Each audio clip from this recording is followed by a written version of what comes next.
Question number 24. Three identical metal plates with large surface area are kept parallel to each other as shown in the figure. The leftmost plate is given charge Q and the rightmost a charge minus Q. The middle one remains neutral. Find charge appearing on the outer surface of rightmost plate.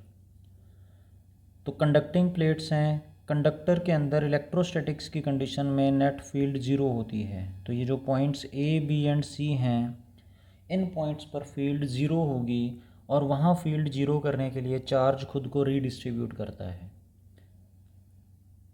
Charge का redistribution कुछ ऐसा होता है कि conducting plates के जो inner surfaces हैं, से for example second and third surface या फोर्थ एंड फिफ्थ सरफेस, इन पर चार्जेस रहेंगे इक्वल एंड अपोजिट, और फर्स्ट एंड सिक्स्थ सरफेस जो आउटर सरफेसेस हैं, इन पर चार्ज इक्वल रहता है। और जो आउटर सरफेस पर चार्ज है वो हो जाएगा टोटल चार्ज का हाफ। यहाँ प्लेट्स पर जो टोटल चार्ज है वो है Q माइनस Q, तो आउटर सरफेसेस पर जो चार्ज आ जाएगा वो हो जाएगा माइनस ऑफ Q/2। तो फर्स्ट सरफेस पर charge minus Q/2 and sixth surface पर भी चार्ज माइनस Q/2 हो जाएगा, जो कि इस पार्ट का आंसर भी है।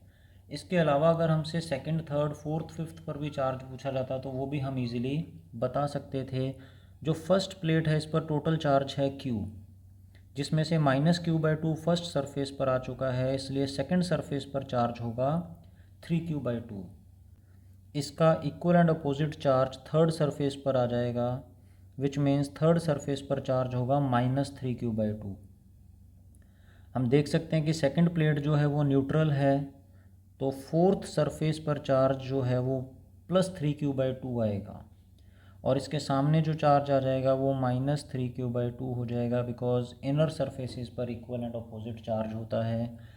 वेरीफाई कर सकते हैं, जो थर्ड प्लेट है इस पर टोटल चार्ज जो है वो माइनस Q आ रहा है।